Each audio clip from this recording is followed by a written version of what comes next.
अभी तक हमास के साथ युद्ध में उलझे इजराइल ने अपने मिसाइलों का रुख अब ईरान की तरफ कर दिया है। राजधानी तेहरान में मिसाइल हमले के बाद मिडल ईस्ट में तनाव अपने चरम पर पहुंच गया है।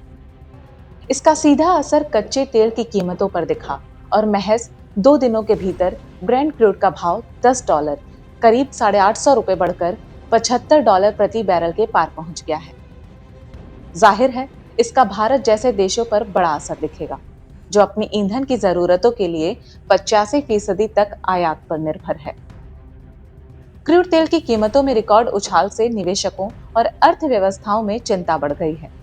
तेल की कीमतों में होने वाली वृद्धि का असर ग्लोबल अर्थव्यवस्था के साथ ही भारतीय अर्थव्यवस्था पर भी बड़े स्तर पर पड़ सकता है। विश्लेषकों का कहना है कि यह उछाल पूरी तरह भू राजनीतिक जोखिमों से प्रेरित है। मिडल ईस्ट पहले से ही ऊर्जा आपूर्ति के लिए एक संवेदनशील क्षेत्र रहा है और इजराइल ईरान के बीच की यह ताजा झड़प वैश्विक बाजारों में चिंता बढ़ा रही है कि कहीं ये तनाव बड़े स्तर पर युद्ध में न बदल जाए, जिससे तेल आपूर्ति बाधित हो सकती है। वहीं इस तनाव के चलते और क्रूड ऑयल की कीमतों में उबाल के चलते शेयर मार्केट में ओएनजीसी और ऑयल इंडिया के शेयरों में 4% तक की तेजी आई है। ऐसा कच्चे तेल की बढ़ती कीमतों की वजह से हुआ है। जब कच्चे तेल के दाम बढ़ते हैं तो ओएनजीसी और ऑयल इंडिया जैसी कंपनियों को तेल बेचकर होने वाली कमाई बेहतर होने की उम्मीद बढ़ जाती है।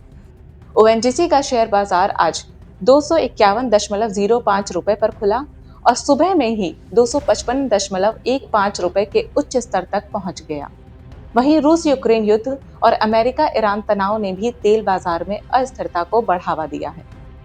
रूस विश्व का दूसरा सबसे बड़ा तेल उत्पादक देश है।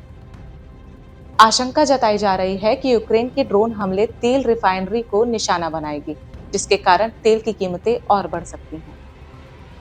बहरहाल, भारत ने तेल आयात स्रोतों में विविधता लाकर जोखिम कम किया है।